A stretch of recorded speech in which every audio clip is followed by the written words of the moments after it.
Lady Charmaine, and my guest today is the former Miss Georgia Beauty Queen, and she is now the star of the new reality show on Lifetime entitled Kim of Queens, and she's here today to talk about a brand new show. Help me welcome Miss Kim Graval to the show. Hey, Kim, how you doing? Hey, Lady Charmaine, I'm great. How are you? I am doing good. Love your show. You are such a barrel of personality. I mean, you just bring joy to the show. You make me laugh. And I just wanted to say thank you and congratulations on the show. Thank you, girl. I like that, how you said joy. I like that. I love that word. We need more of it, that's for sure. So if that's what you're getting from it, then we're doing what we need to be doing.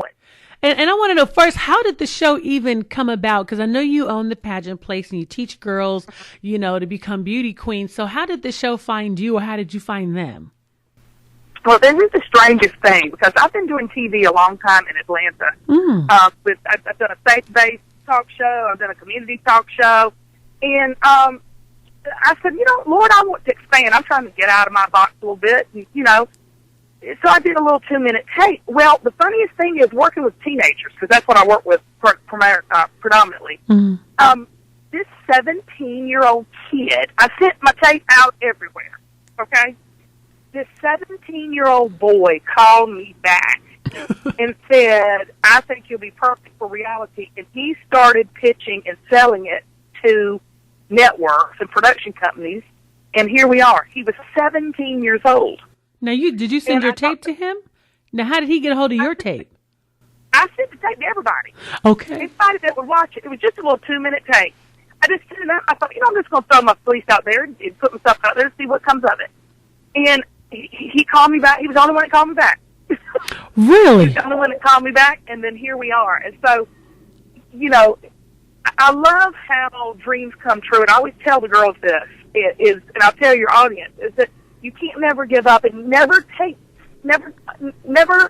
doubt even small beginnings, because you've got to put yourself out there, and the right person will come along to help you get to that next level. Do you know what I'm saying? I do. I really do. And I love the fact that you said a 17-year-old, because God can use anybody. So it didn't matter his age. He was just a vessel that God was using. And thank God you didn't turn that down. That's what I'm saying. You never know. I mean, I always say this to people, that if you have a dream, if you have a goal, if you have something you want to accomplish, it's not really how great you are, or how pretty you are, or how thin you are, or what color you are. It all depends on who doesn't give up. Because so many people give up. That is so true. And it's just, they give up right before it's getting ready to burst through. I just say, don't ever give up. Always work towards whatever that thing is inside of you.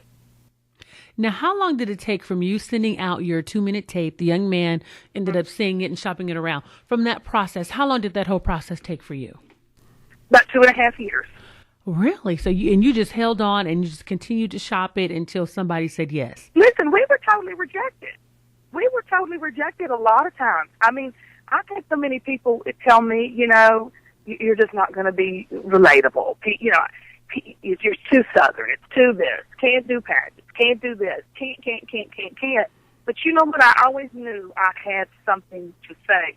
I always knew I had a purpose. And I knew it wasn't about me, but it's about the message. I'm just a messenger. So when you know what your purpose is, you know what you're meant on this earth to do, you won't ever give up. It keeps driving you. And so for me, it's not about me being on TV and all that. That's great. That's fun. And hey, it's a blessing. But more importantly, it's about doing what I'm called to do and sharing what my little piece of the pie is to share. Does that make sense? Oh, it really does. And the one thing that I love about it is because it is Southern, and you just have a funny way. It's almost like you can be a sister, meaning a black woman in a white girl's body, because the way you deliver some of this stuff kind of remind me of my neighborhood, how we would deliver it and how we would say it. And I'm like, but it's just coming from a white lady. But it's so funny the way you deliver it. You sound like us, like my people. Can I tell you, I would agree with you on that, but I can tell you why. Because there's something about African-American women that I, and my family, resonate with. It's because African American women are real. Mm-hmm. They're real. And I don't want to generalize because we all got our issues. But I'm just saying it is absolutely different than my community. Women in our community are very timid and reserved, and all that's great. I'm not cutting that down. I'm just saying I think the world needs a little bit more grit and a little bit more tell it like it is. And I think if we had that in women in general, the world would be a better place. Because my mom and my grandmama used to always say this. She said, "Honey, the man's the head, honey. He's the head of the home, but the woman is the neck." And we are. We really run the world, Beyonce. I mean, that's that song, and I was like, "You go, girl." That is true. That is true. We run the world, and so if we're that backseat quiet leader, which we are as women. Some of us in our homes, our husband is the head, or in a corporation or whatever. We still have to be that quiet leadership, or in my case, the big mouth leadership that I do. And be confident in that, because as women, we're very powerful. And that's what black women have. That's what you guys have, is that, you've struggled. It's not always been easy for women, period. But so it's African-American women, and I know that. I get that. So that's what you got. Y'all got that backbone, girl. Well, and I think that's the thing, because that's one thing I really like about watching your show, which I think is really true, because you're not like that in your face, but you give the girls exactly what they need and what they need to hear. Mm-hmm. Go ahead. We're at a place with teenagers and young people. Do you have any kids? I do. I just had one 5 weeks ago, and I have a 14 and 11-year-old. Well, you know what I'm talking about. Kids today, this is what it is. When I was growing up, there was no negotiating. There was no compromising. There was no, my parents did not live for me and my sister. We lived in their world, and we were just lucky to be a part. And today, the kids run the world. The kids run the family, And so to communicate and get through to a kid today is a lot different than when we were coming up, because they have everything at their fingertips. They have such responsibility. They have such pressure and no foundation. That's true. So you give them a $300 phone, but you don't make them responsible for having a $300 phone. We give them these cars. We give them, everything they want, everything they need, and then some, but don't equip them emotionally, mentally to handle it. So you can't just come up like how we would come. My mom's like, "You talk to me that way again, I'm going to knock your teeth out." Mm-hmm. Yep. And we believed it. Yep. It was so deep there. That is so true. And we just knew we won't get it. Where now kids are so bombarded with so many messages of everything that you have to get to them in different ways. That's how I approach them. I approach them in a very, it's tough love, but I do it through lessons, and I make them understand the message by telling a story or allowing them to figure it out on their own, and just helping them along the way doing it. But the way you have to communicate with kids to get them to change today or get them to grow the right way is different than when we were coming up. That's what I've seen the big difference between young people today. And it is true, because like I said, I have a 14-year-old and an 11-year-old. And see, Kim, you and I were actually the same age. We're the exact same age. And so I know the era in which you grew up. You had a baby 5 weeks ago? I did. Pray for me. As me and my husband say, our surprise baby. I finally got a boy. He's like, "Oh, there you go. You got 2 girls and a boy. There you go. That's good." Yes. And like you were saying, your mama used to always use that term, "We'll knock your teeth out." And you really did believe it. And there was sometimes I really felt she was really trying, because sometimes you got to fill your mouth to make sure your teeth were still there, because your lips be so numb. They felt like they were really missing. But today, children, I'm telling you. You got to do things really different today. And that's why I just really kind of like you, because, you kind of like that old school, but yet you give that good, tough love. But I wanted to talk to you. You said something I thought was so interesting in your show. Basically, you were an ugly duckling. Now, were you an ugly duckling in your eyes, or were you an ugly duckling in other people's eyes, but you thought you were cute? Or did you not think you were cute? But this is the thing. They say ugly duckling. You thought you was ugly duckling. Mm-hmm. I was just ugly. There wasn't no duck involved. Okay? I was just, and I was not an attractive child. Mm-hmm. I mean, I do a lot with what I have now, but I'm just saying I was not No, I knew I was not attractive. But Kim, your story and our story is the same. I was considered, yeah, people, it was to the point in my neighborhood, they used to say, oh yeah, you're pretty, pretty ugly. They used to always say that to me. You're pretty, but pretty ugly. I had a whole football team literally laugh at me. And one of the guys wrote in my yearbook, it's amazing, in my senior book, it's amazing how an ugly duckling can turn into a beautiful swan. By the time I turned 18. This is the thing, though. Yes, we do have very similar stories. But I did not know that I was not valuable. I don't want to say pretty, because I think as women we struggle with that anyway every day. Mm-hmm. Some days I look up and go, girl, honey, there ain't nothing finer than this.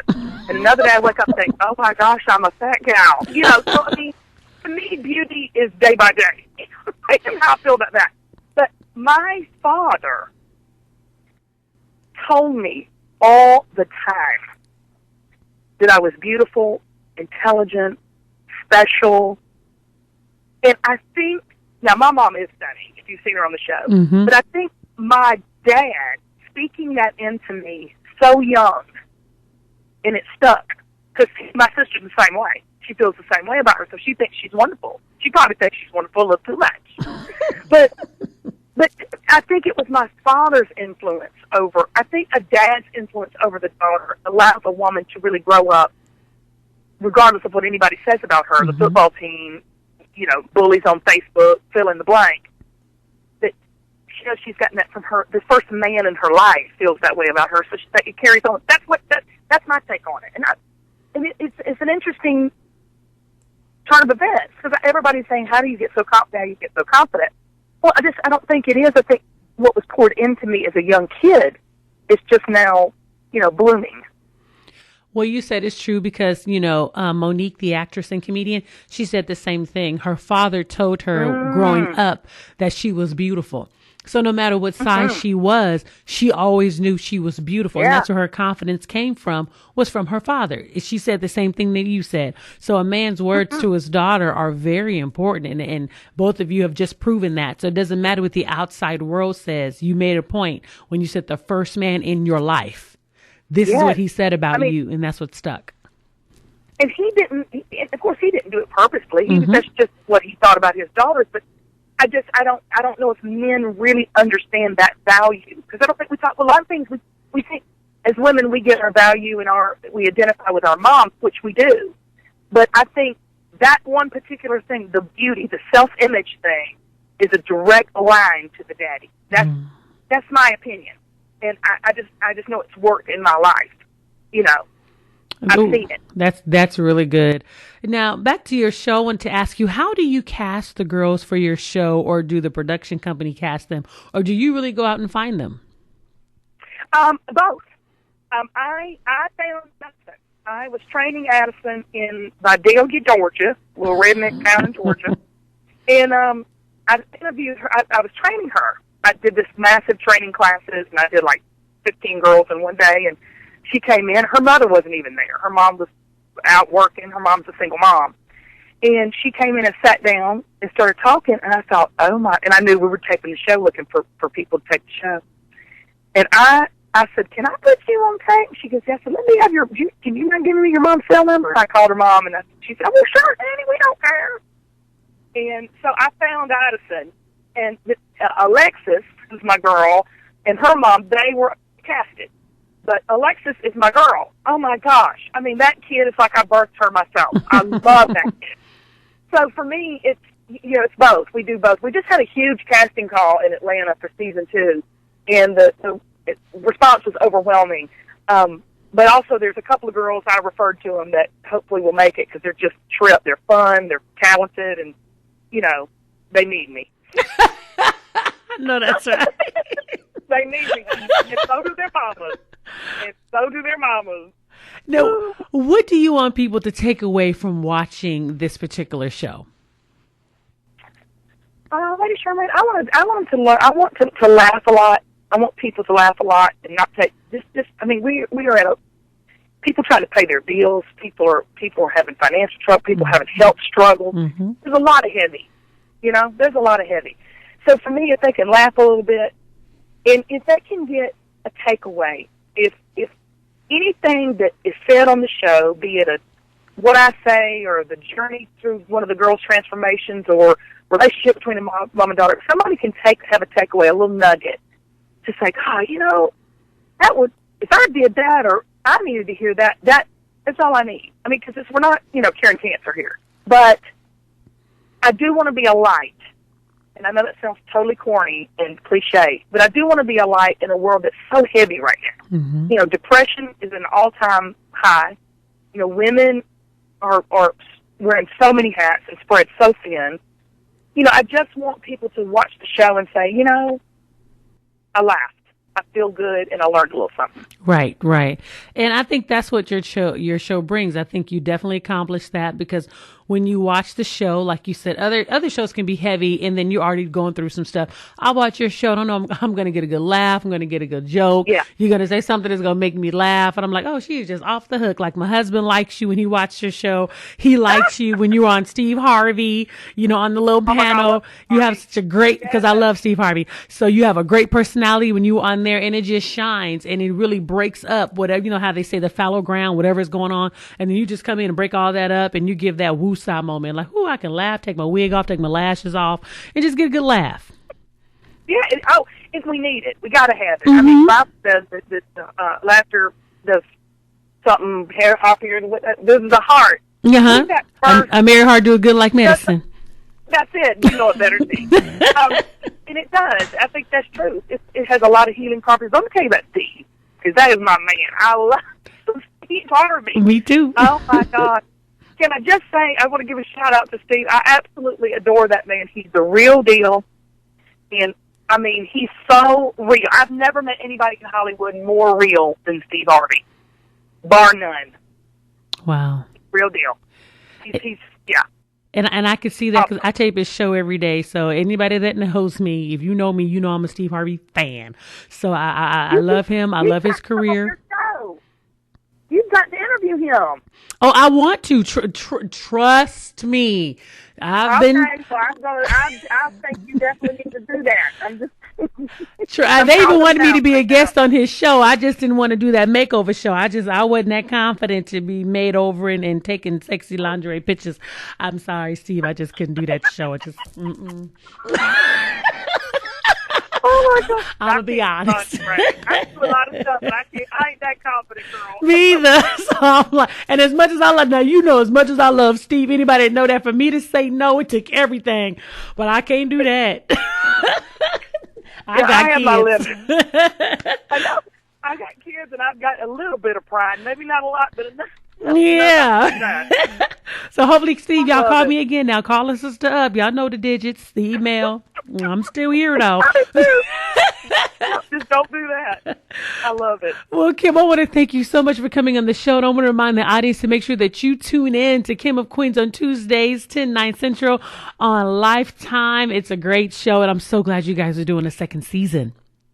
Me too. I just want to thank you and love y'all. We love you. We appreciate the support. Really do.